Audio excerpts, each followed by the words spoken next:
Hello, welcome to Mind the Gap. Today it's a different panel. It's me and Demi Smith.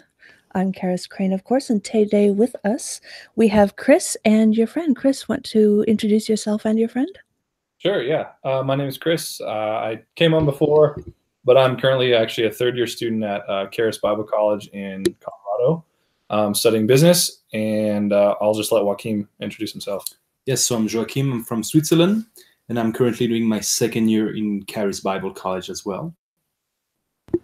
Excellent. That sounds fun. It's nice to meet my my namesake Bible college. That's great. I know Demi was here for your first interview. So for those in our audience who aren't familiar with the format that we have if a guest chooses to come back, the first time Demi and Peter interviewed Chris, and now Chris is back with Joaquin, and they're going to come here and basically interview us. Yeah. Demi, on to you. Sounds fun. It was an interesting discussion last time, so I'm looking forward to this one. Care for a brief synopsis for those who may have missed it last time? Well, we were just speaking about your belief, how you came to it, and some little contentions that we had, and I would definitely urge people to go back and watch the video. Mm-hmm. Good stuff. Do you remember just the basics of what you covered? Very briefly. No, it was a while ago now. I remember in the terms that it was nothing I found to be different than something I would hear from the average religious person. And it was 2 months ago, and you were much younger then. And I was so young and naive. In the world. Yeah, and I was so new to the world. Yeah. I was so naive. All right. So, Chris. Yep. Take it away. Cool. Yeah. Well, yeah, we were talking a little bit. Demi, I know you and kind of some of your history, and Charis, you told me a little bit about yours and just how you were kind of a street evangelist back in the day. But I would maybe love, just as far as questions go, I would love to hear maybe just a little bit more of like your history there, maybe with the church, and how you kind of made your transition from being a street preacher to where you are now as a pink unicorn. Well, it was a massive transition. When bones move, it hurts. Mm. That was a messy business. It was lots of ER visits. Trying to get my hooves to stay in place was really difficult. And that horn, I can still not get my shirts on straight. But as far as the preaching, I didn't do a whole lot of the preaching because in person, I'm really shy. I know I don't. It might be a shock to everyone here, but I'm a pretty skittish person. Like in real life, I don't actually speak that much. I speak more on here than I do any time where I'm actually at. So me preaching was like a traumatic event, but I would still do it because I believed that I had to have, if I had more fear of man than fear of God, then I regarded the opinions of man more than I regarded the opinions of God. So that was kind of where the School of Biblical Evangelism with Ray Comfort and Kirk Cameron led us to. They would gradually push us into sharing our faith in subtle ways, maybe planting some seeds at work, or leaving a gospel tract in a bathroom, and working your way up to dialoguing one-on-one on the street with unbelievers as they were walking past a friend who was preaching, and eventually getting you up on that stool, usually a stool, to preach yourself. And I've done that at Virginia Beach. I've done that on New York subway. I did that on New York City subway. But mostly I was just one of those who was dialoguing one-on-one while others would watch the theatrics of the preaching, and sometimes it was theatrics. I mean, there were bullhorns involved. There were voice amplifier things with speakers that would go for a quarter mile. You had to get permits for that. But there were other things going on in the shadows that most people didn't know about, and most people in my church didn't know about, and that had to do with a lot of abuse, psychological, sexual, physical, and through that, I eventually left my husband at the time, and that was an ordeal. Let's just say the pastor and his wife were less than supportive.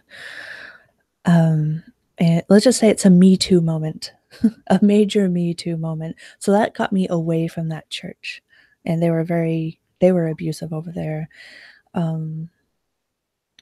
And so I was slowly moving out of fundamentalism, but I was still a Christian. But I kind of started going towards mysticism, paganism, and during that time, I went to the Thinking Atheist because I thought, well, I don't want to just be told what atheists think by people who aren't them. I want to hear from atheists what they think from them, from themselves, because I realized all this time what I'd believed about atheists was from other people and not actual atheists, which is why I have the huge pet peeve. Do not tell me what I think or believe. I tell you. But anyway, I started learning about atheists, and they treated me really well. They weren't, they weren't growing horns like I thought they were. They weren't the horrible people I thought they were.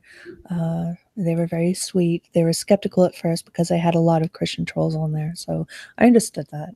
But I just didn't make a dick of myself, and and they were fine. And eventually, I had gone back to Christianity from basically Wicca. I went back to Christianity, and then from Christianity, I ultimately stepped away from faith due not to final trauma or anything, because remember, I'd gone back to Christ. But eventually, evidence against that led me away finally from Christianity, and that's where I am now. Hi. Wow story. That's only the very tip of the iceberg, just the tip. It goes much farther and deeper, but I don't want to traumatize the audience or you, so I'm leaving a lot out. Sure. Yeah. Well, I mean, unfortunately, that's a very common story, like that I've heard actually from a lot of people, and I've had many friends who have had a very similar story. So, I can somewhat sympathize with that. Wow. So, have you ever encountered someone maybe on the side of Christianity or religion who you were like, wow, this was a different experience than I've ever had, with what I grew up with? And did that ever, or was it of a logic? Well, I mean, most of my friends are Christians. I mean, like 70% of the country is in some form of Christendom. If a person doesn't necessarily consider them a Christian per se, they still have some belief in Christ of some sort. So most of my friends here in the Bible Belt are, of course, Christian of some sort. So yeah, I encounter a lot of people, most of whom don't have, excuse me, my goodness, don't have the total fundamentalist experience. So yeah, I mean, that I've met Christians from all walks, very liberal, very conservative, very, what are you? So, right. Yeah. Yeah, interesting. So it sounded like, kind of from what you were saying, that maybe some of your, I guess, conversion or unconversion maybe had more to do with like more logic and reasoning and some of the thought processes that you encountered that just made more sense as opposed to maybe a relational aspect. Is that correct?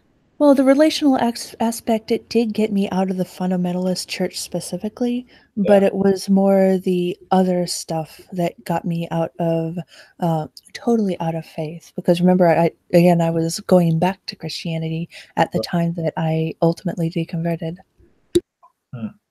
Interesting. Yeah, I wanted to know, it's Joe here. I wanted to know if you consider yourself more of an atheist or an agnostic. Agnostic atheist. Pretty much, I don't know for sure. I'm fairly certain that specifically the Christian God doesn't exist, but in general, if a God of some sort might exist, I have no way to disprove that, but I see no reason to suddenly jump to the conclusion that there is, so I don't really bother with it. That there isn't at the same time. I'm sorry? You say you cannot jump to the conclusion that there is a God, but you won't jump to the conclusion that there isn't a God either. That's what I understand. That there is a God would be kind of a major, extraordinary type of claim. So I would need extraordinary evidence for it. So it's basically kind of like leprechauns, not to denigrate your faith, but kind of like leprechauns, it's an extraordinary claim that they exist. So I would need some pretty extraordinary evidence. But until I have that, while I have no definitive proof that they don't exist, I'm not going to live my life as though they do. Of course, I understand. If that makes any sense. He does. Thanks. So I'm just curious, you were mentioning, you mentioned God. When you say you are not sure that God exists, you don't believe God exists, or your encounters with maybe religion, I was curious what your perception of God is, or what it has been in the past. Like, what is your either from people who have claimed to represent him, or through maybe something you would have qualified as a religious experience in your past. I'm curious how you would define God, maybe according to your previous lens. Wonderful question. I consider myself to be an atheist. Do you know what an atheist is? I do not. Basically, I don't usually move forward in a conversation about a God until that person can give me a definition of a God. Okay. Well, you mentioned the Christian God. Okay. So I was curious what you meant about that. In my previous fundamentalist life, the Christian God was, while loving, he wasn't all love. He was also justice, righteousness, but that had an undertone of cruelty, but that also was considered justice and righteous. And if you ended up being cast into hell and tortured for eternity, that wasn't wrong. That was justice being carried out against you, and that was ultimately working to his glory. So yes, he's love, but he's also this, and this, and some of that is truly just absolutely horrifying. Just my opinion. I know that. Over time, I've seen many other, I guess, manifestations of the idea of God in different circles, Christian and non. Many modern American Christians now have a more gentle outlook on God and his, here I'm saying he because they characterize this God as a he. They have a more gentle outlook of God and his intents, his love for everybody being a bit more universal, a bit more accepting of Christians and non-Christians alike, though that's of course not universal at all. And of course the other types of gods, the Muslim God, pagan gods, all just the other manifestations of God. I'm really lacking in words today. Last night threw me for a loop. There was a show last night that was an absolute wreck. So forgive me for not being completely there sometimes. Sure, no worries. Okay. Demi, I just remember, maybe to switch to you just for a second, because I remember something about our previous interview. Do you remember and maybe I didn't send them to you. I don't totally remember. I know that I sent them to Peter. But we one of the notes we ended on was basically the idea, hey, until I'm provided with sufficient proof, I'm not going to explore that idea. And I followed up with a couple of videos just of some that were some, not necessarily demonstration, scientifically provable evidences of God, but they were definitely some things that I've seen that have made me question, oh, this looks like maybe there is some kind of supernatural activity going on. Did you ever get those links or follow up seeing any of those? No, I never did see any of those links. Maybe, I'm not sure if Peter should forward them on to me. I will get onto that, but I haven't seen them. What kind of, how would you define what made you question a potential supernatural element to reality? Yeah, well, just a little bit of my background. Some of this we talked about before, but I want to let Charis know some of my background. I've kind of been in a lot of different Christian circles and religious circles for that matter. And some of the experiences that I had pertain specifically to what people would call the supernatural, which is, the miraculous, people getting healed. Right. Those everything from that to, gold dust appearing out of nowhere, or gemstones, or angel feathers, just crazy things like that.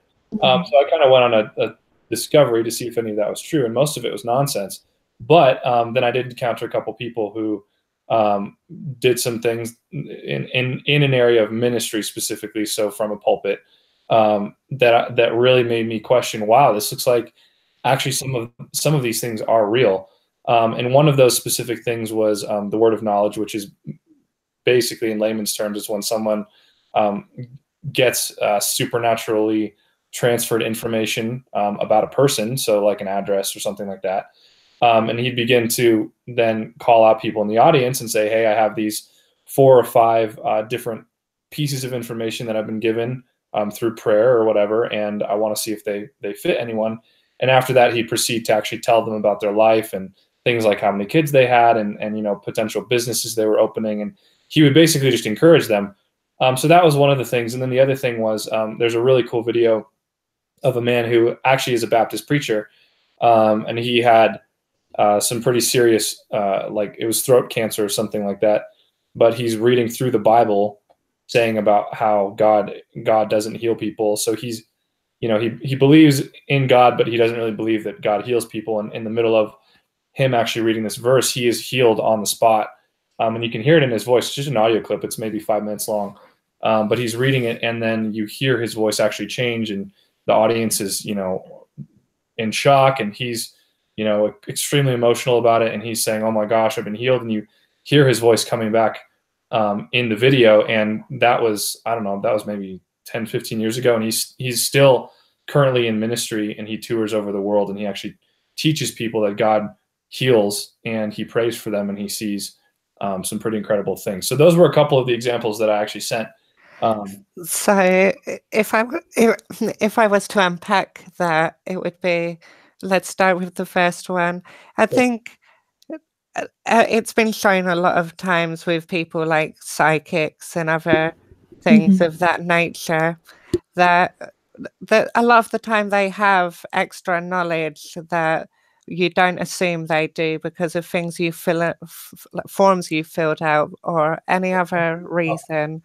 And so that I feel like even let's just make the wild assumption, which it is because there's not enough evidence to support it, but let's make the wild assumption that they received this information from somewhere.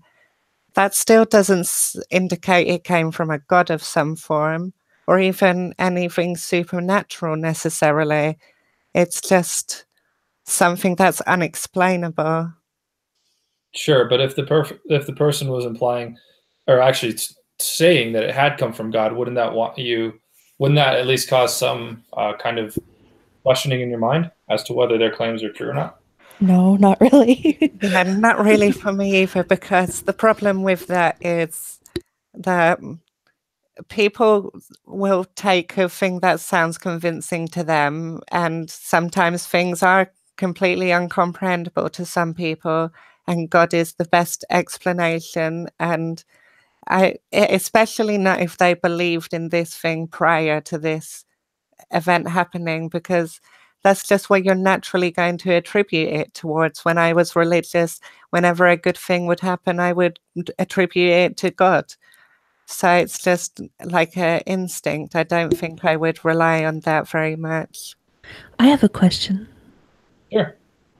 Okay, so when I was transitioning between belief in supernatural to more of a mostly naturalistic, mindset, at that time, I did not believe that there was a God, but I did believe that,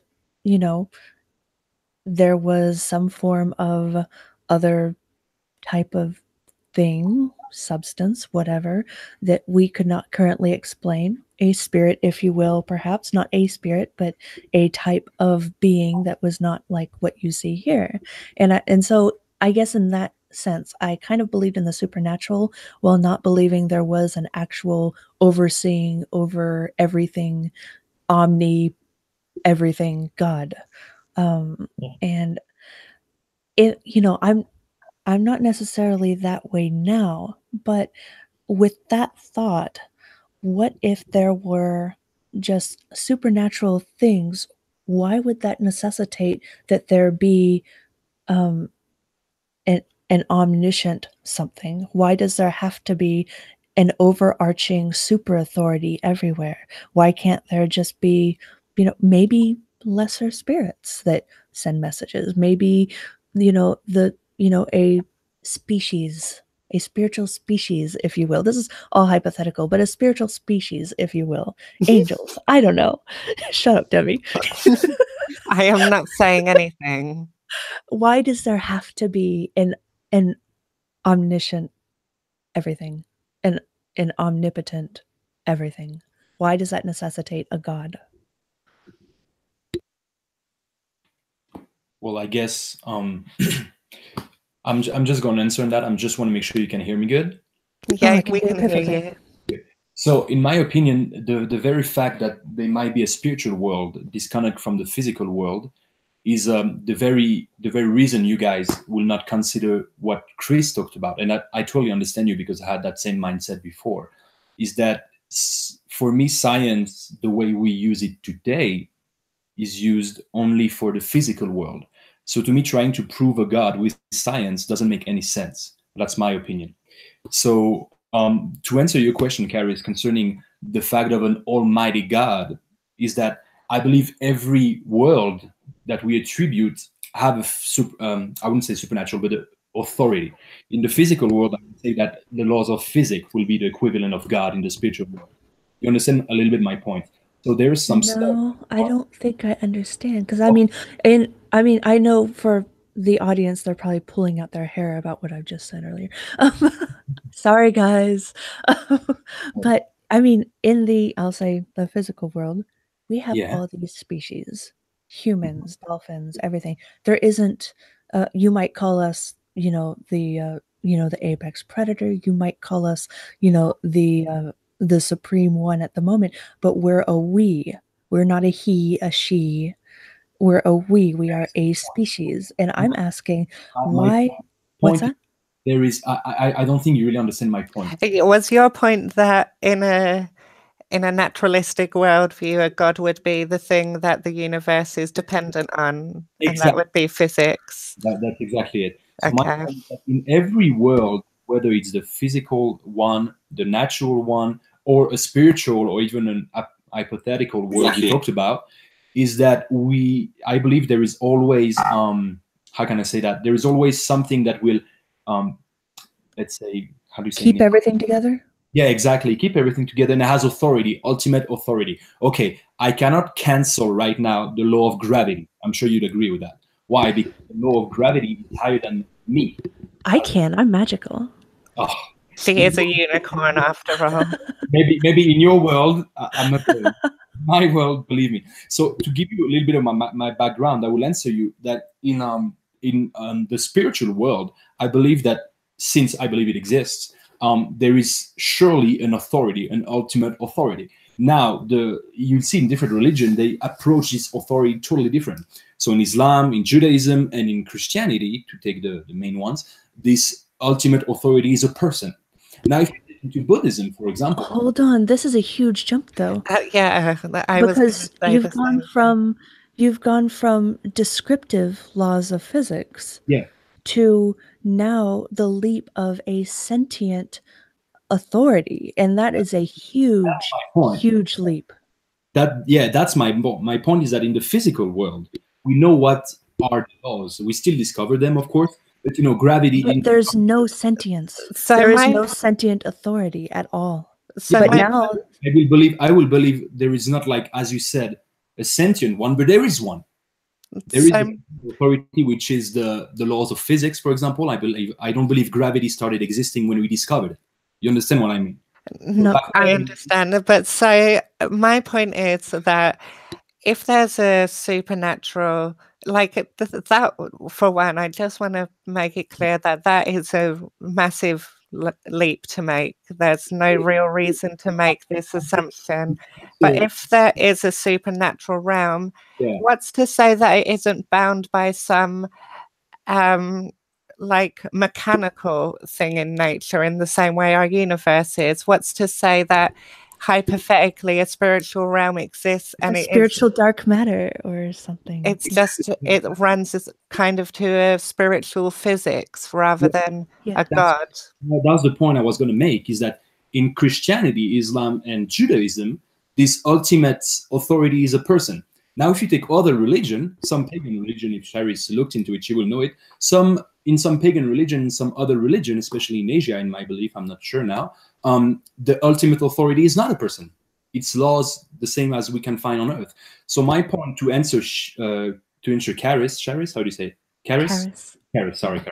To answer you, Charis, the fact that we consider this ultimate authority of being a person is up to the religion you believe. You understand my point? So it's a little bit it just seems a bit, I don't know, why well, that's it seems a bit arbitrary to me. We of course I'll explain something to you. I believe that all of us have a perception of reality. I'm sure you'd agree with that. But I mean, we're talking about the difference between descriptive laws of physics, just the description of how things work in reality, versus suddenly now we have a consciousness, a personality, and that is much different than a descriptive law in a spiritual realm. I'm coming to your point, but I need to go around a little bit to make sure my point gets across. My thing is that back then, how do you call in English when the sea level was really up because of the moon? The tides. Tides, that's it. So back then, actual scientists, what did I say? Is it good? Okay. The actual scientists back then will proclaim it was a godly thing. Well, now we all know it's not. It's the law of gravity, basically, that does it. I'm sure you'd agree with that, guys, right? So I would say the perception of reality, even though the events were the same, changed in times because of the knowledge we have, the experience we have, and everything. So I would say the perception that I have of what's the spiritual world is shaped by what I believe or my experiences, and I believe it changes for everybody. So then what necessarily may need to happen hypothetically, again, sorry audience, they're probably going to want to beat me up after, but hypothetically, there would need more time, discovery, etc. in a spiritual realm to kind of close this God of the gaps a bit and see what's actually going on in that realm, and not everything is necessarily a supreme consciousness doing everything, but more descriptive laws of physics in this alternate plane, if you will. Well, again, that depends on what you believe, because I believe this final authority in the spiritual world will be a person, so the Almighty God. But then if you have another perception of it, then of course I cannot go against it, but I still have my own belief.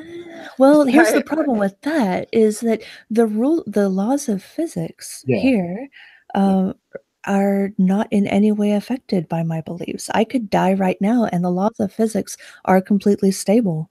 They're there whether I believe it or not. So I would say something either is or it isn't. Your beliefs on something are either right or wrong. You may not be able to go against somebody's beliefs in a way that says, no, you are emphatically wrong because I know this for a fact that counters what you say, and so you're wrong. You may not be able to do that because you don't have sufficient evidence to do that. But also you can't say, well, this is true because you believe it, and this is true because you believe it, and this is true because you believe it, unless you're saying that everything's okay because all of this only exists in our imaginations anyway. That was a point I was going to make, Charis, is that actually there are even some people, and then you go more into, how do you say in English, philosophy, kind of what really reality is. And so my question, my thing really is that I have, I have like a path I've gone through, way more logical than, for example, what Chris went through, to go to the Shade. Because I'm more of an analytical person. I love science. Shots fired. What? No, I understand what you're saying. Yeah, no, but you understand what I mean. Is that Yeah. I have way more the thing that made me come to a conclusion that the Almighty God, and especially the Christian God, is the real one, are more logical. So I analyzed every religion, or I mean most of them. I would say Judaism, Christianism, Islam, Hinduism, Buddhism.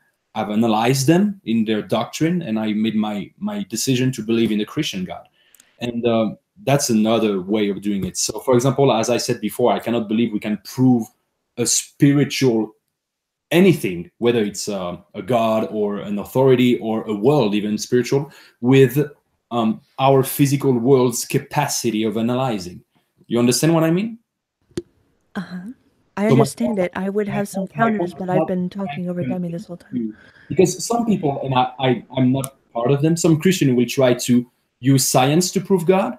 And I mean, I understand the point of it, but in my opinion, believing in God is a matter of faith. Do you understand? So if I would need somebody to prove me that God exists, then it's not faith anymore. You know what I mean? You don't need faith in science. Science, I mean, it depends on what science you go, of course. But science, math, you don't need faith to believe in math. Mathematics are truth. That's undeniable, and I'm sure you'd agree with that, right? I mean, depends on part of math, but you know what I mean? It's true to us. It's a way of us explaining like quantities and the environment around us.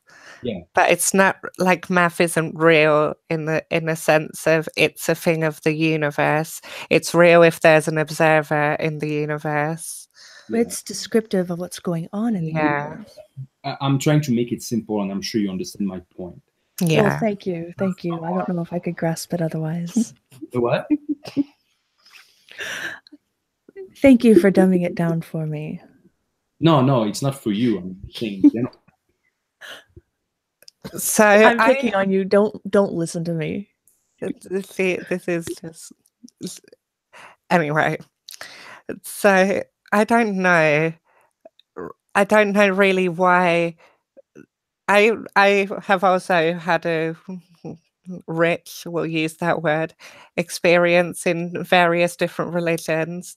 And I've still come to this point of atheism, and I still don't really understand why there is the need to make that jump. I can understand the psychological benefits of religion and faith and belief to people, but those psychological benefits are far outnumbered by the harm that these kinds of beliefs can do.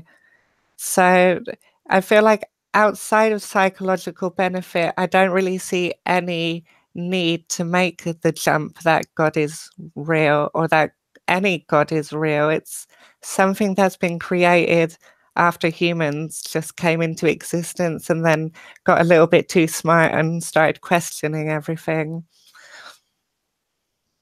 So what's your question? Your question is, what is the use of a religion, basically?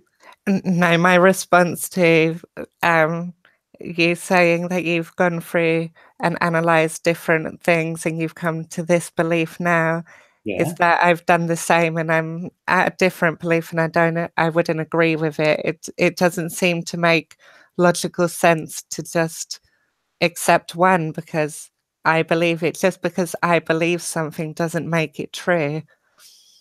Well, it doesn't make it true on what we consider to be reality, of course not. But as we say, as I said, faith is a matter of, religion is a matter of faith. Excuse my English. My English is not perfect all the time, but your English is lovely. Good, love it. So I would say religion is a matter of faith. So I wouldn't try to convince people based on facts that I perceive in this physical world. You understand my point? So to answer your question, Demi, is that if you didn't find any psychological or any kind of benefit out of religion, then that's your story. But I have a different one, that I found some help, I found some comfort, some health, even some love in what I consider to be God. I wasn't saying that. I was saying the opposite. I was saying I do think there's psychological benefit for some people in religion, but I don't think that that benefit outweighs all of the negative that comes from religion. Well, and I want to make a little point, maybe you, especially Charis, as she was in the Christian world, will know, is that I believe there's a huge difference between the religion organizations and the person of God. Right. So my point is that some people suffered horribly. I've been through, because I grew up in a Christian home, even though I didn't really was Christian, and I've seen people suffer horribly, of course, even sexual abuse. I've heard of them. We all have I believe Demi is from Europe, aren't you? I'm from London. Yes, so yeah. you were exotic people, and I'm just here in the middle of the U.S. Well, no, I'm just saying, because we had that scandal with the Vatican and all the Catholic Church and the pedophiles. Oh, yeah. So my thing, because he was of what I think, he was much bigger back home than actually in America, but that's just a little point. So my point is that I believe there's a huge difference between the person of God and the fact of religion. Right. I'm sure you agree with that. Oh, no. Sorry. Sorry. But on my perception, I'd say that, of course, I will not submit my life to a religious organization, because I believe you can get really hurt. But then the question is there any psychological or any kind of benefits you can get from God himself and not from a religious group or organization? That's where I see the difference. None that I don't think you could get from better, more rational, stable means, like going, depending on what your issues are, what you're struggling with in life, would depend on what help you would need. But seeking people that understand human behavior, psychology, and how the mind works would be a good step. And we have many ways that the benefit that religion or God provides people is. So I just want to unpack what you said a little bit. It's not exclusive to religious organizations. I think that's kind of what you might be getting at, right? Like, I do understand your point of I don't see God and religion as the same thing, but the God itself, the idea itself, inspires religion. There's always going to be someone who claims they can hear God, who can convey the message of God. Those people are always going to listen to that person, the people that are of that persuasion. So it's religion and God are just intertwined with one another. I understand what you mean, yes. I agree with that. Yeah, of course. That's true. And just as a quick note, part of what we talked about in my last interview is I spoke for quite a while about some of my history and some of the, kind of crazy things that I was involved in my church, including, a shooting at my church and the pastor coming out as having a crazy scandal. So it's not. To hear that. And so part of the reason that I was even asking some of your question, the question towards you, Charis, of, you know, what is your history with God, and maybe some of your history with the church, is because I've come to the same conclusion that the God of the universe is very, very different than what religion has projected him to be. So, well, I mean, there's also that assumption of, I'm not even talking about a specific God. I'm just talking about a God. But now you're jumping to one specific God and saying that it is definitely a he, and that's, I guess that is another leap that my mind grinds to a halt at. I'm like, what? Wait, we're going from you know, maybe there is some thing in the sea that we haven't discovered, but suddenly now we're saying it has 6 tentacles, tentacle eyes, and 15 feet. It's like, wait, that is awfully specific from this, you know, theoretical, maybe there's something we haven't discovered, to this. So You know I think a good way for us to proceed is if someone actually defines God, just for the sake of this conversation, this definition of God will be the one we use. A God, something that brings a spiritual being from simply supernatural, having some power, some abilities that we don't, I don't know, passing through math, I don't know. Going from just a maybe powerful spiritual being, going from there, graduating to what would differentiate that being from a God. You know, what are the qualifications? If a God was to write its resume, you know, could I be accepted into the school of gods? How would it qualify? Not just one specific, just any God. Well, the definition of God is like creator of real of the universe and source of all. Why would it have to necessarily be the creator of all the universe? Well, let me finish. It's in Christianity and monotheistic religions. And as I said before, in other religion, there's not even, I mean, I don't know if you can call them religion if there is no God, but in some religion, they don't even talk about God. In shamanism, I have some friends from Congo, and they were in what we call shamanism, is it in English? And they said there is no God. There's just a parallel spiritual world to the, you know. So defining God, then you're saying we need to define God. Demi said we need to define God for the sake of this conversation. I'm all good for it, but do you want to define it as the you know, the Christian God, the Muslim God, you know? Whatever God you are comfortable with, you define God in a way that you think is a solid definition and that will move forward.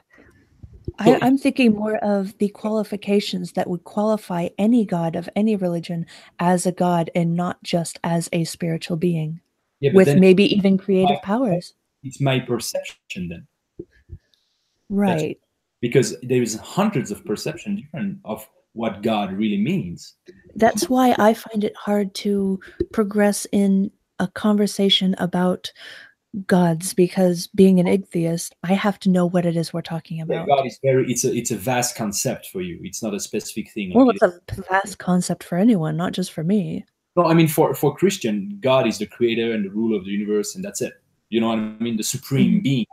So I would say for God is not, even though God in my perception of God is massive and impossible to comprehend totally, I still can put a definition on him. So for the sake of this conversation, if you want us to keep going, I would say that we can go with the Christian God, and specifically the loving God, creator and ruler of the universe. So if you want to use that definition, I'm all for it. Okay, so for the discussion, what evidence do you have to support this God created the universe? Well, again, the thing I talked about is that I could use some stories, some stuff that people say about why the God created the universe. But again, even as a Christian, I believe what the Bible says, of course, and it says that it's by faith we believe that the worlds were created. So I don't have any evidence as what you would consider evidence, because I could just come and say, well, the Bible says so, but you don't believe it in Bible. So that's not a common denominator. Is that what you say? Mm-hmm. Yep. So denominator, pretty close. Yeah, sorry. We knew what you meant. We knew what you meant. My point is that I cannot bring you any evidence that you would consider valid of him being the creator of the universe. because the authority you put in what an evidence for me will be what the Bible says. But since you don't consider the Bible as a, let's say, source of evidence, I cannot use that. You understand my point? Yeah, in the same way, I don't constitute a book written by anyone in our modern time or a group of people in our modern time as a somehow spiritual book that has divine knowledge. I just view it as a book with some good information and a lot of really bad information. And that's the thing. I think that's where we are different personalities in this respect, because I need some evidence that can lead me to believe in such a thing, for me to restrict myself and my life and my beliefs and who I interact with and the things I do and my thought processes. I need to have some confirmation that what I'm doing is real and it's not just me doing something to feel good. And I'd done it for a long time to just feel good, and it's not. It wasn't. It was just, I don't know, not real. If you want, I can give you anecdotal evidence. That's pretty much the only thing I can give you, if you want, that will, in my perception, prove that the God I serve and believe in is the creator and the ruler of the universe. I have anecdotes, but I don't believe you'll consider them valid either. You understand? Well, I'm not.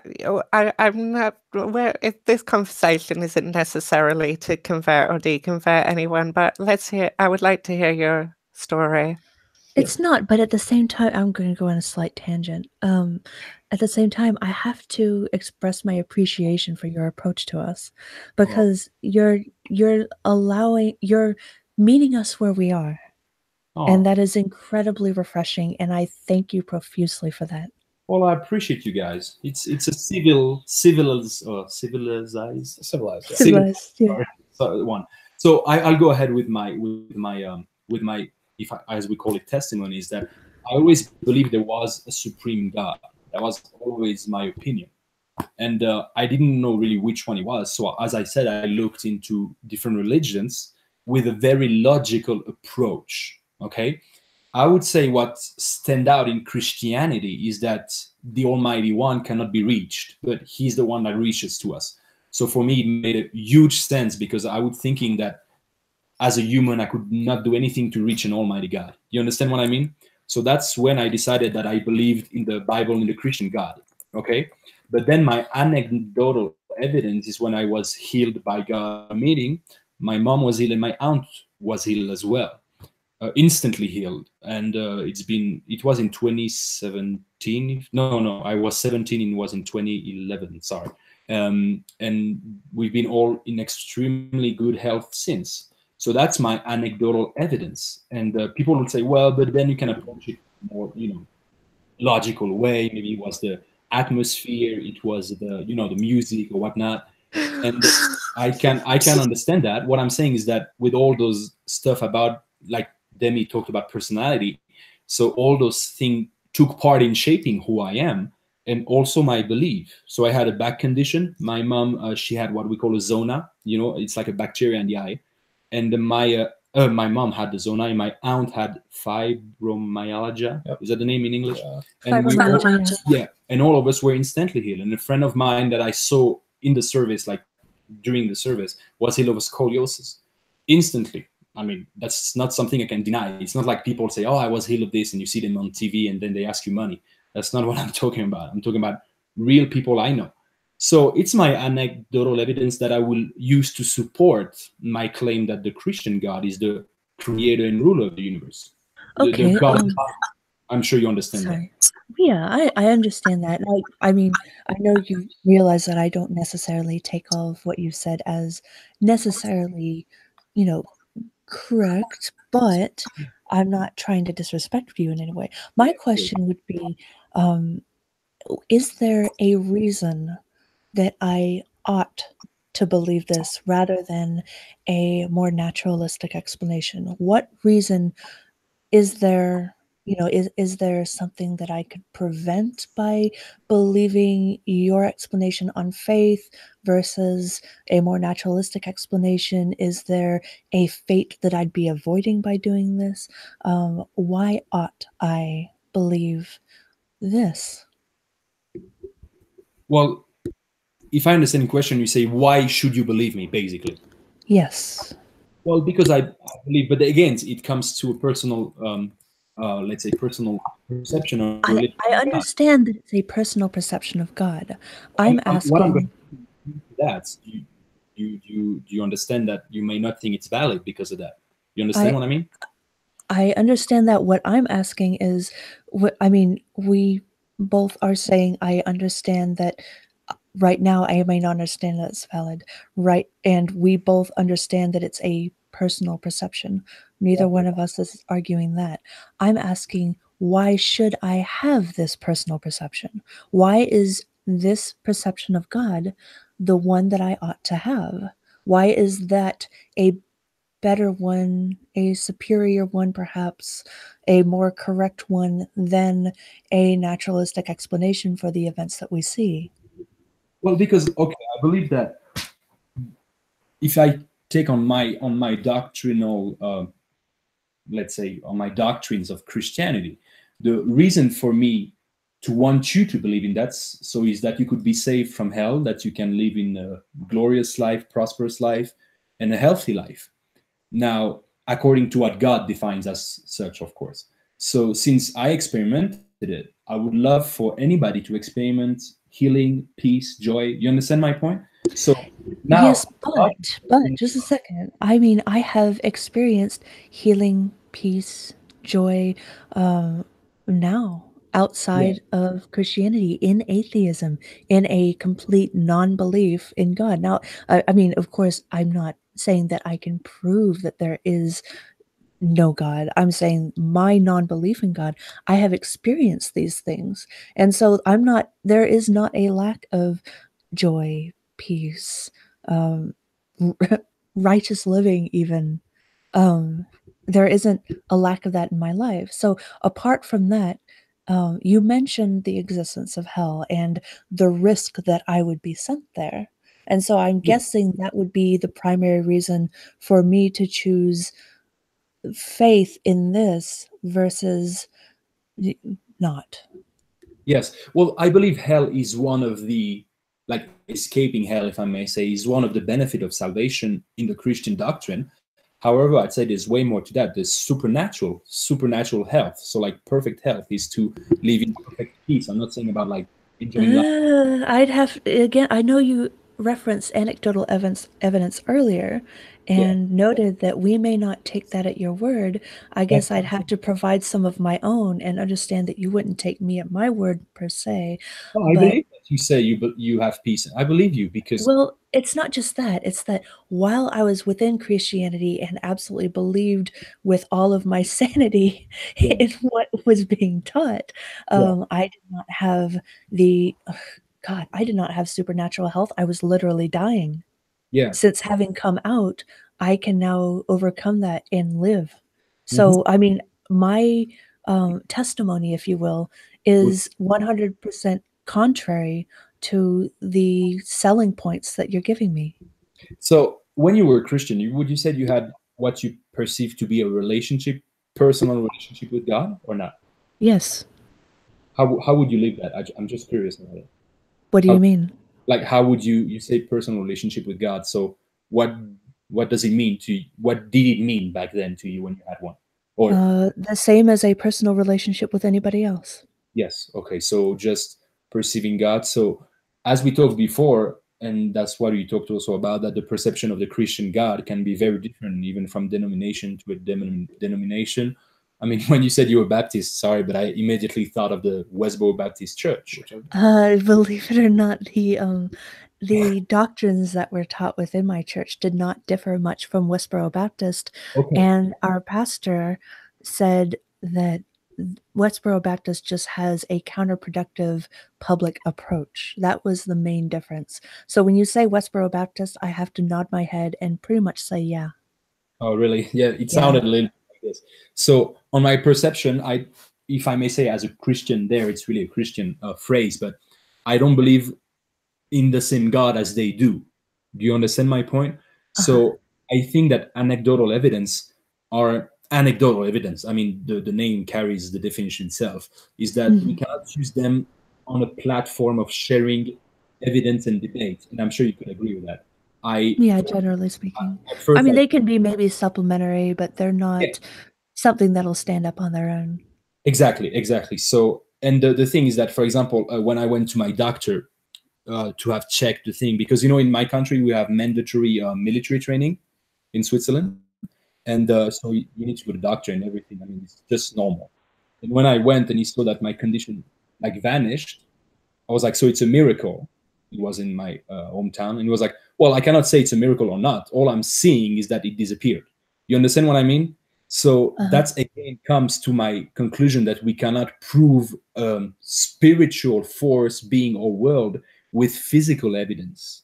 Well, I mean, whether or not we're healed can I just say, I'm so sorry, Charis, but can I just say we can't prove a spiritual world full stop, regardless of how we try to prove that. We can't prove it by people, no matter what persuasion they are, whether they be Hindu, Christian, pagan, whatever they may be, just saying this is God and this is how the spiritual world works.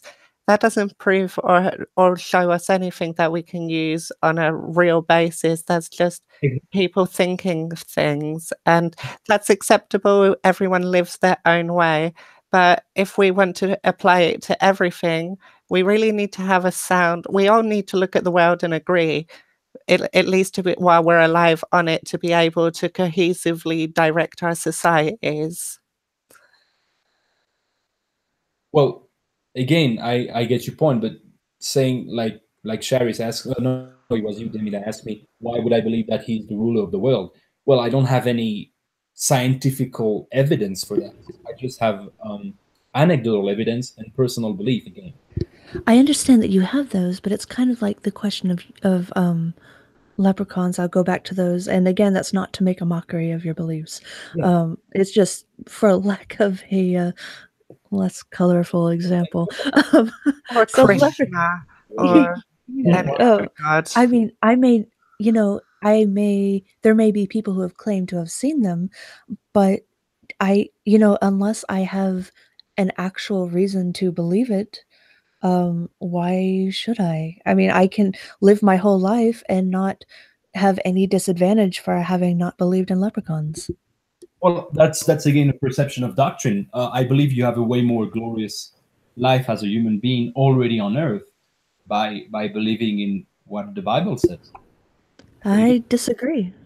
Yeah, again, that's anecdotal evidence. It's like politics. There is not like, like none of us would be like suddenly, oh yeah, you're right, I just changed my thinking. You know what I mean? I think it's more that good people are religious because a lot of people are religious, not that religion makes good people. There are a lot of religious people that are detestable, the worst kinds of people that anyone from any side of the aisle could agree upon. I agree with you. They would consider themselves morally righteous, religious people of some form. And that clearly that God is not making them good people. Well, maybe it's because they don't have the good perception of that God and they don't go to him as the rules he established. Because as a Christian, but if I'm a bad atheist, if I'm a bad person as an atheist, is that because I have a bad perception of atheism? Or am I just a bad person? I would say you're just a bad person. What about bad people within? Understand my point, okay? I know what you mean. But so if they're a bad person within a religion, it's only because of their bad perception of the religion. But if they're a bad person outside of religious belief, it's because they are a bad person. No, in religion, I'd say that they are bad because they are a bad person by themselves. But however, when you truly believe in the true nature of the Christian God, for example, for Christian, we're talking about them, I don't believe you're going to stay the bad person that you are. Do you understand my point? But that's the problem. No one can define what the true Christian or true belief is. It's even within Christianity, there's so many divisions. Well, it's also like saying a real man would never do this, and you can't say that they're not a man. Like, a real man would never rape a woman. Well, they're not a real man. Well, sorry, but yeah, they are. They're a man. Yes, exactly. Just for example, the extremists of any religion could point at you and say you're not true religious people because, I don't know, you're not blowing something up. Sorry, what did you say, Demi? I didn't hear you good. Sorry.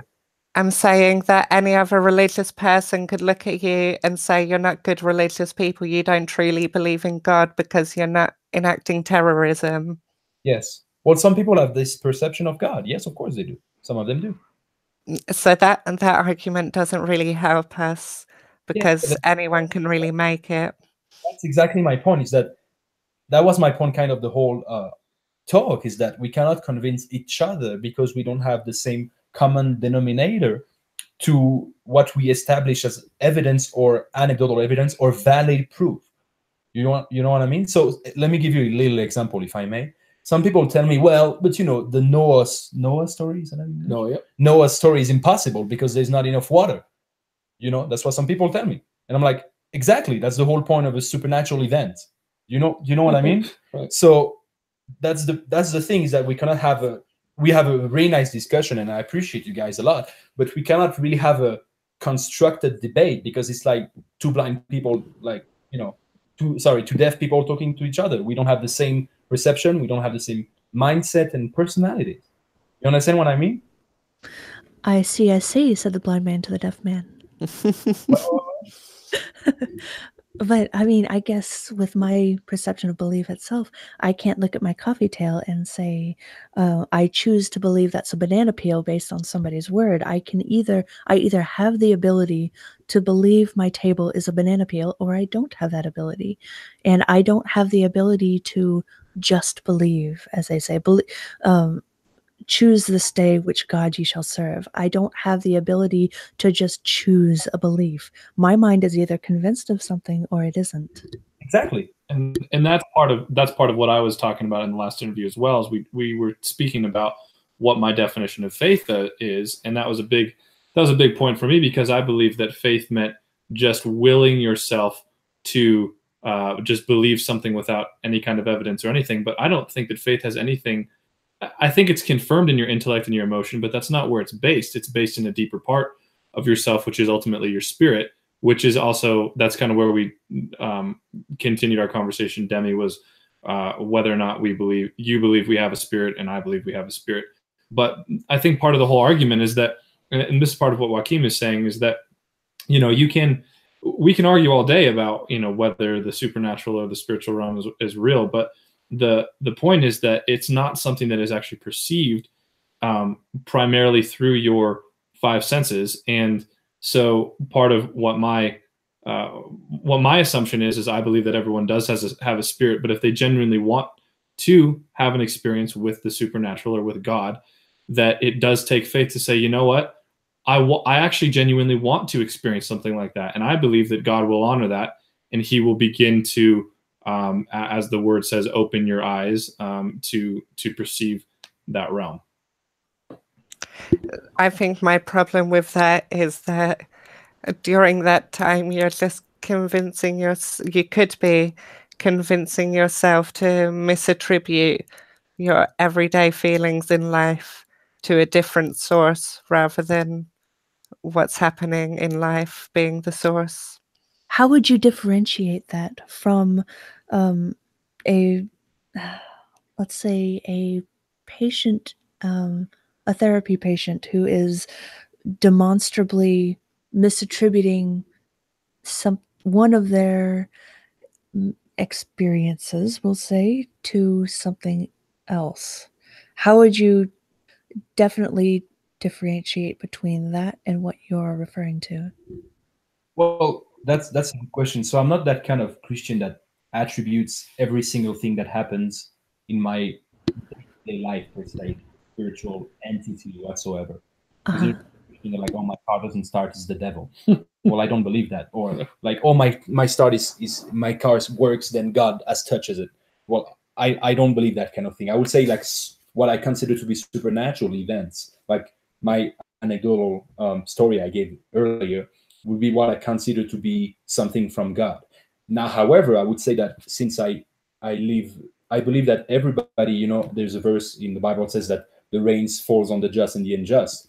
So what I would, however, say is that everything good happening to me has God as a source, but it's not like a supernatural intervention either. It's just that He created the world like this and enjoy. You understand? That's how I understand that. That's how you view it. Yeah. So like people say, praise God for the rain. I agree with that, but it's a natural event that God created. So I won't be like God supernaturally moved so there will be rain. No, I don't believe that. I'm still thankful for that rain. Right? Do you understand my point? I take Demi's view with this. I do understand what it is you're saying. Good. So to answer your question, that's really a question to me as a person. Okay, I'm still not sure how you're differentiating between the two, though. Because, I mean, you did mention that you don't attribute every single thing to something supernatural, but you still haven't shown how you differentiate between what you do attribute to the supernatural and what somebody who is struggling with certain things psychologically.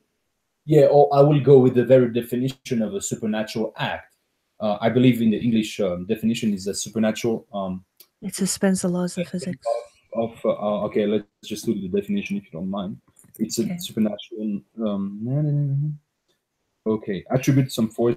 That's not it. Manifestation or events considered to be of supernatural origin. Well, that doesn't really help us, but sorry, I think some force beyond scientific understanding. Yeah, some force. Sorry, I tried my best, but you read the wrong definition. Sorry. Yes, attributed this to some force beyond scientific understanding. So, or the law of nature. So that kind of thing, I will attribute it to as a supernatural move of God. However, I would say rain is a natural move of God. Like God created rain, and right. That wasn't my question, though.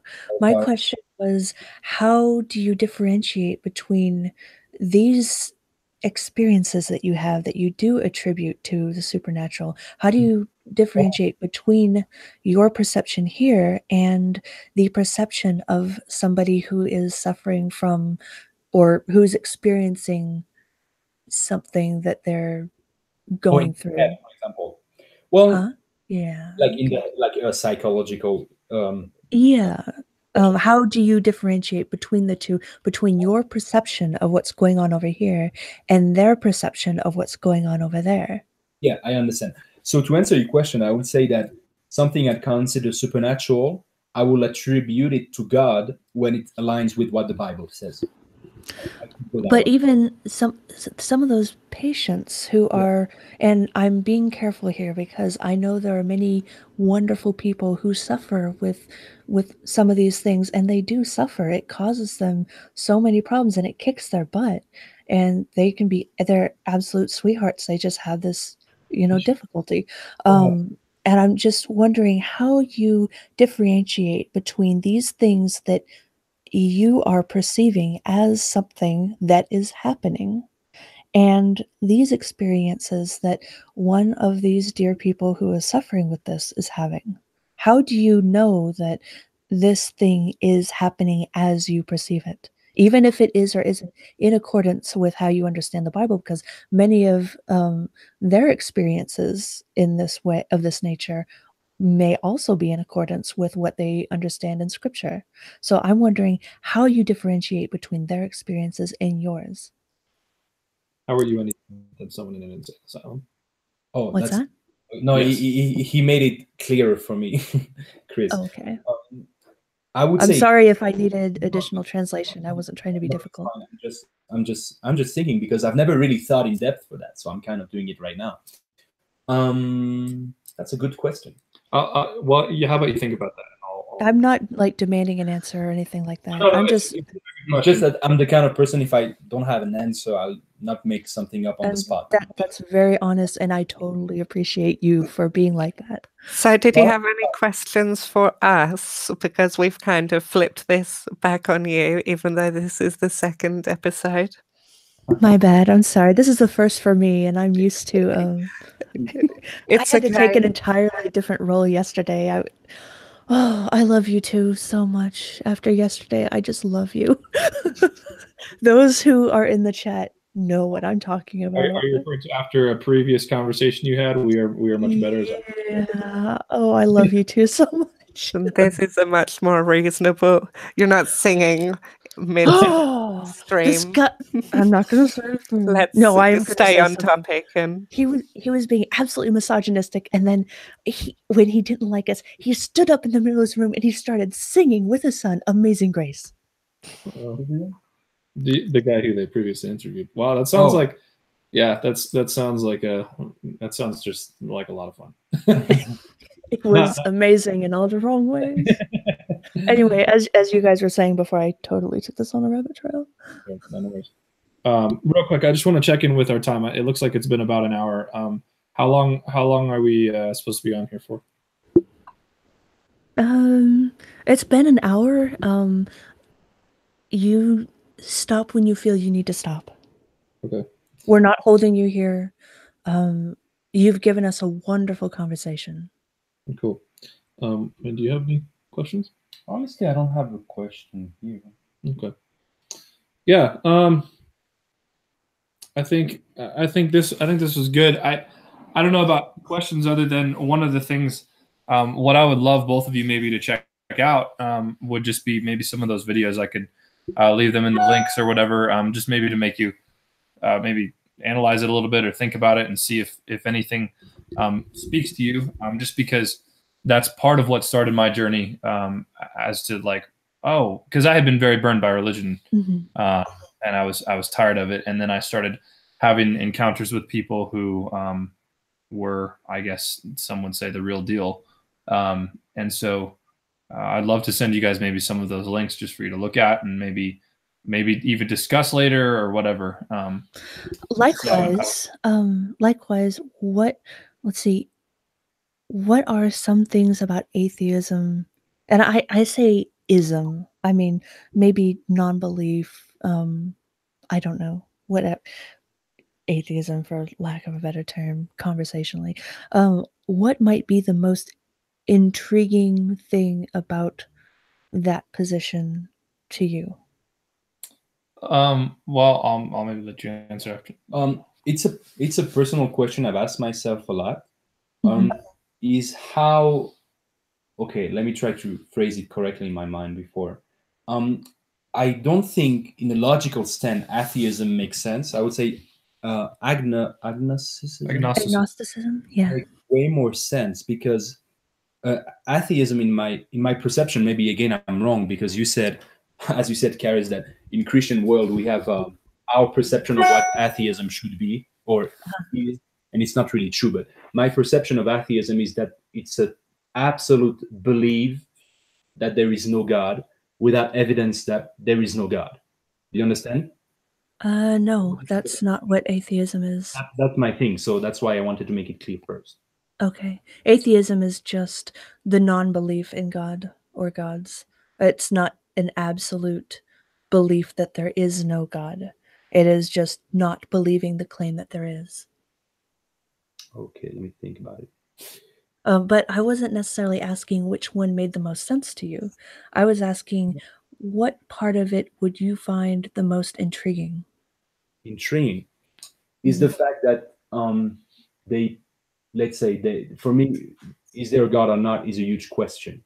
Okay, in my opinion, some people it's not, but like if there is a God or not, that will change someone's life, right? Okay, You understand what I mean by that?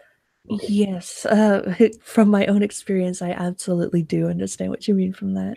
And if you're coming from a deeply religious time in your life and you're flipping completely to a complete non-belief in a God of any kind, Yeah, I can say right now, yeah, that can absolutely rip the rug out from under your feet. It can go so far as to make you question your entire identity. Yes, I can say that it does have that much of an impact on a person's life, potentially.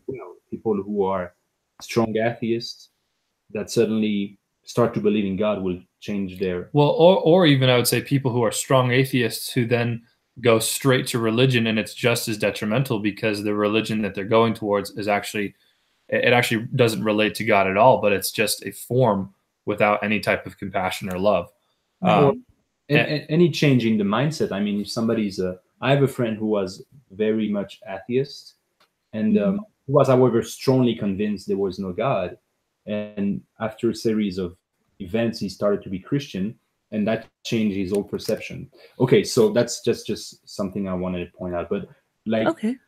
the fact to put such a big question or a big subject into the atheists don't believe we were created for a purpose. Is that right?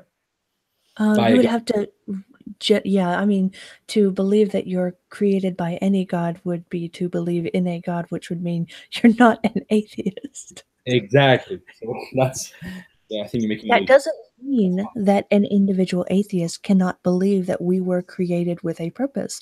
They might not believe in a God, but they might believe in another force. There are unnaturalistic atheists. There are atheists that do believe in a supernatural realm of some sort. They just don't necessarily believe in a God. I didn't know that. Can you elaborate a little bit? So like a spiritual world, kind of? Yeah, there are some atheists who are not strictly naturalist. I used to be one of them at the beginning. I was an atheist who definitely believed in spiritualism of some sort. I just believed that they were beings that, science may not have discovered definitively. We may not have the tools right now to measure them or, take samples or, the alien anal probes or something. But I went there. I actually went there. You Okay. always go there. No, I don't like butt stuff. But but I believe that there was something supernatural that we can't explain. I'm still agnostic with that not being the case as an absolute, but I just currently have no reason to believe that is the case. But I mean, I digress. Yes, there are atheists who are not completely naturalistic. They just don't believe in a God. That's interesting. I didn't know that. And that, that actually reminds me of something. I mean, if I may for a second actually use the Bible, but it reminds me of a story where one of the apostles is going through a city, and they have a bunch of basically idols that they worship to different gods. And one of the idols says it's labeled to the unknown The God. unknown God, right? And Paul comes up and he says, "Hey, well, basically," and I'm paraphrasing obviously, but he says, "Hey, you know what? This thing that says to the unknown God, I'm actually going to tell you which God that is." And he goes on to say, "It's the God of Abraham, Isaac, and Jacob." And he unpacks the scriptures, and he basically kind of has a little evangelism service. But the idea is, I'm not very much different from you, Charis, in the sense that I actually grew up very, very fundamentalist Christian, and it was great for a little bit. A lot of very traumatic things happened, and I'm sorry to hear that. It's fine. I basically went on a soul search because my identity, I felt, had been shattered, because what had been built up for years was dependent on a bunch of factors that had then been broken down. And so Right. I went on a lot of soul searching, and I would probably consider myself to be somewhat of an atheist or an agnostic. And what it took was for me to come to the end not only of my my religious experience, but it took me coming to the end of my atheist experience as well. And I came to a place where I said, you know what, my life as I know it, religion hasn't helped it, and neither has atheism. And I know that there's something more. And just the fact alone that I said I want there to be something better, I believe that God honored that, and he revealed himself to me. So part of, in a way that was understandable by faith, not intellect alone. And so I'm saying that because I think there's a place that I think one of the questions that I would have for atheists is, one of the big turnoffs for atheists is just the fact, I mean, like you said earlier, how just belligerent and crazy and, just insane some people who consider themselves to be Christian are, and that really turns people off. But let's say that, God had nothing to do with those kinds of people, and that they weren't accurately representing him. If there was some kind of supreme being that was all love, almighty, all powerful, maybe that didn't even have to do with your perception of the Bible, would you want to have some kind of an experience with him? That would be one of the questions I would ask. And if there was, and if there was evidence that there was, yeah, I would want it. But yeah, the thing that's is, right, but I mean, I also want for there to be invisible pink unicorns. That doesn't mean that they exist. But why is that? Because they're pretty, and I like sparkly things. Right. So that I would say And they're was cute. the ability to imagine. I mean, pink unicorns. I mean, as funny as it is, like I don't think that that's actually too crazy of a thing, because I mean, authors like C.S. Lewis and J.R. Tolkien, they believe that actually the fantastic world was actually kind of a gateway into the supernatural to understand the realm that we can't necessarily see. So I would even say that that's actually your longing inside of yourself to experience something that is greater than just the natural world. Well, I mean, here's the thing. My longing to experience something does not make it so. I can long to experience many things that I can't say on here because I don't want to demonetize it. But that doesn't make doesn't make it so. My longing to go to Saturn does not make it so. You know, my longing does not impact reality. Pursue that, would it not? Because isn't it the longing to go to the moon that eventually did pay off in someone actually getting there? Yeah, but that has nothing to do with things that cannot happen. That absolutely can happen. I'm talking about things that are not sparkly pink unicorns. Sure. Of course. Well, I mean, of course, with genetic engineering, you just never know.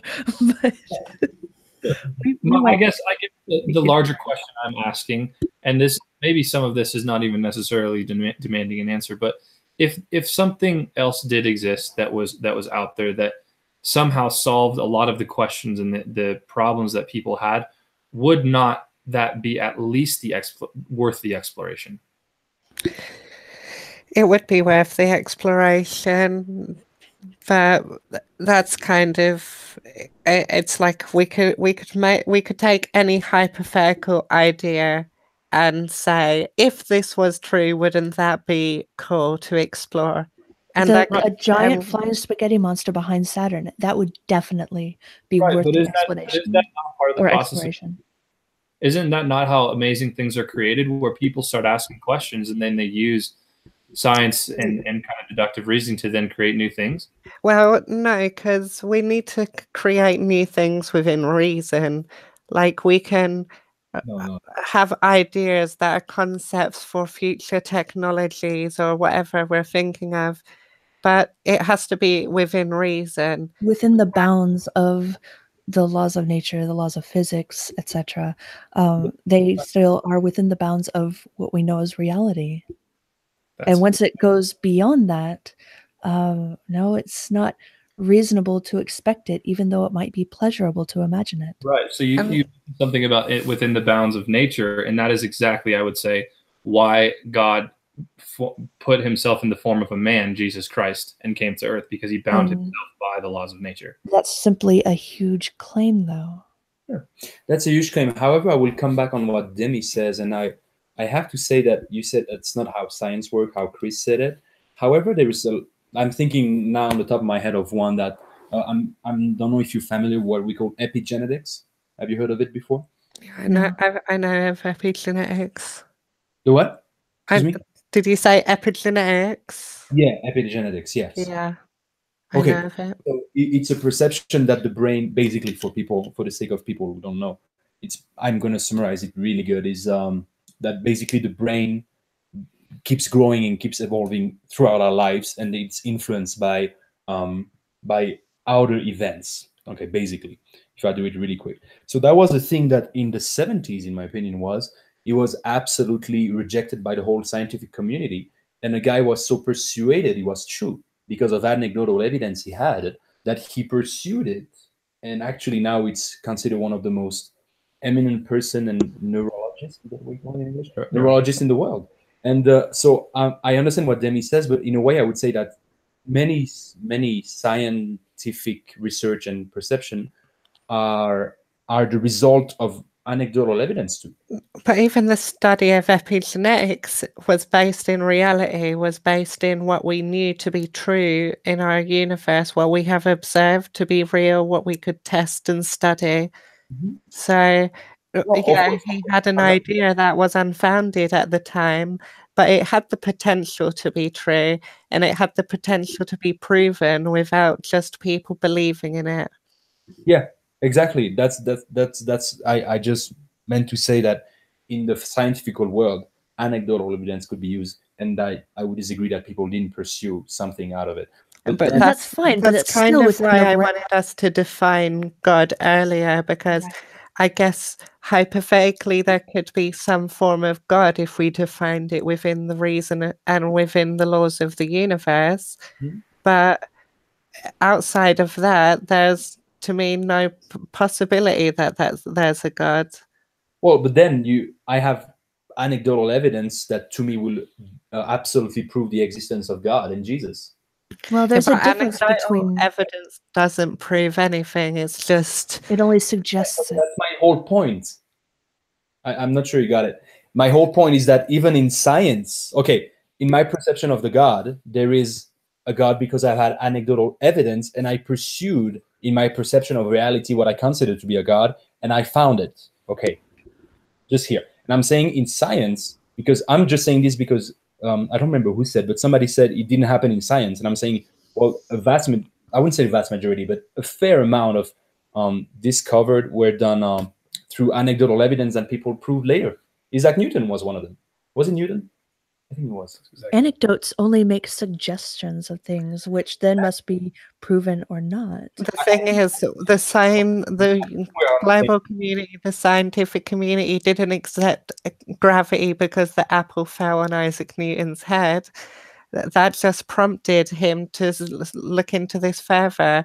But if we could demonstrate it, it's not the same as if I go ahead and I have some kind of spiritual experience and I go and explore that and find myself a part of a religion, I cannot then start to demonstrate God to other people with a real basis in reality, other than just telling people to feel a certain way or that I myself feel a certain way. I agree with you, and I think we're on the same page. We just didn't really have the same words. But my point was that as much as in science people have pursued what they perceive to be reality with anecdotal evidence, is the same that happened to many people with religion. No, I'd have to say a big no to that. And I'd also say, yeah, they're somewhat similar in being their anecdotes, but also the scientific ones have led to real progress for our society. And I would argue that the religious ones have led to more travesties than positives for our species. Well, I guess I'd say that the similarities start and bomb. It's behind most of genocide. You know, it's behind the nuclear bomb, which is one of the reasons for living in one of the most peaceful times. That's yeah. I mean, depends on what area of the world you live in. It's true that it's one of the most peaceful time we had. However, what I said is that saying that science brought like, how do you say, a quality of life, I totally agree. However, science is not like I would say science is a neutral force. You can use it for whatever you want. So is money, so is religion, so is kind of everything you have on this earth. You know, with the same $100 bill, you can. I agree, but the force of science can actually give us new outlooks and new avenues to travel as a species. When we use religion, we just get good art and stuff. But what technologies have been created? What furthering of the human species has religion done other than collecting us into communities? That's not to be confused with what technologies have some religious individuals given us, because many religious individuals have given us wonderful things. Exactly. But what technologies have religion given us? There's nothing in your doctrine that explicitly directs people a certain way, in a way that scientific methodology does, to help people get to answers that can be clear and concise for everyone. But so the people that are religious, they were religious, that have developed technologies that have greatly influenced our society, didn't do that because something in the Bible gave them direct knowledge to be able to do that. They done that because they had knowledge of the universe and science itself. Though I might have to give one example or one exception to that, and that would be some drugs. Yeah, sure. Well, I mean, I could use the Some drugs are great. I could use the same logic, and I could say, I mean, if you're asking what benefit has religion given us, I kind of like Joaquim said earlier, I could also say science has given us the atomic bomb, but the religion that me and Joaquim ascribe to in the school we go to is producing business people that are going out and creating jobs for people who don't have any. I think that's just a beautiful thing that demonstrates my point, though. You can actually point to something, an atomic bomb, which is a negative thing that has come out of science, and I'm willing to accept that. But when it comes to you, you can just say, but I'm part of the good guys. But no, if we just look at religion as a general, as a standard, not just looking at one particular religion, but looking at how that has influenced our species throughout history, we can say that it has done absolutely terrible things for the majority of its existence. It's only relatively recently that religion has been peaceful. Well, honestly, I cannot say that because I've not looked really deep into that, because I believe we can say that from maybe a Western point of view. I don't know. I'm just saying that I cannot affirm that science has done better to you, has done more good to humanity than actual religion, or vice versa, because I have zero idea on the whole history of it. So I would say almost everything our societies depend on, even societies like a third world countries, excluding tribalistic societies, depend on very basic science for almost everything. I'm not trying to be difficult, but I do need to go soon. Oh, me too, by the way. We do too, actually. Yeah, so, but no, my point was that I cannot really answer you, Demi, on the negative or positive side because I don't know. That was my whole point. I don't know I've not really looked into what good and bad science has done and what good and bad religion has done. So I'm saying it's an open question. I don't know. Wow, this has been an enjoyable conversation. I very much agree. I agree. Very nice people. Yep. It was nice to speak to you again, Chris. Yeah, you too. It was nice to meet you, Joanne. Was that right? Joaquim. Yeah, it's Joaquim. It's Joaquim, but people. Joaquim. Sorry. Yeah. I was thinking like Joaquin Phoenix, like, oh, that's nice. I know, me too. When I first met him, that's something I thought of. It's not me. No, it's not me. Yeah. Okay. Thank you so much for coming. Yes. Yeah. Thank you guys for having us. We really appreciate it. And thank you to our audience. Thank you for joining us and giving usually very hilarious input over there. I have been keeping my eyes out open. They're cutting up in the chat. So. Yeah, they're still chatting. It looks like most of them are on your side, guys. Yeah. I mean, as far as ideology, they probably match with us for the most part. But I mean, you guys are not such that we'd be siding against you as people. You're awesome. Thank you. You guys are awesome too. Yeah. All right. Okay, can I jump in real quick? Because no, go away, Peter. That's all we got for today. I'm terrible at being silent. Everyone who knows me knows that. I'm like Matt Dillahunty. I need to hear myself speak at some point in time. Yeah, I also want to thank you guys for coming on and hoping that we can have maybe more conversations in future. You have an open invitation to come on our show. Yeah. And yeah, as for me myself, I really would like to have another chat with Chris, if that's okay with you, Chris. Sure. Yeah. Okay. So I'll close it off because I'm still here for the tech part of the show. And as for everyone who watched, please like and subscribe, and see you all on Monday on Charis's next show. Oh, and you too. Eric Mishima says, Chris and Joaquin, thanks so much for coming and being awesome. They're not just on our side, see? Oh, thank you guys. No, thank you. Appreciate that. No, we would really appreciate to have more Christians like you on our show. Yeah, for sure. Thank you. That would be a good thing. So. And again, thank you for not being like yesterday. I about died. Are you sure you don't want to sing us a hymn? I'm a very good pianist. Actually, actually, we're both musicians. Yeah, so but Nice. Maybe you guys Okay. can redeem Amazing Grace for us. think of it. We'll let you know. Awesome. Okay, so I'll close it off here, guys. If you want to stick around for a little while, for after the outro, that would be great.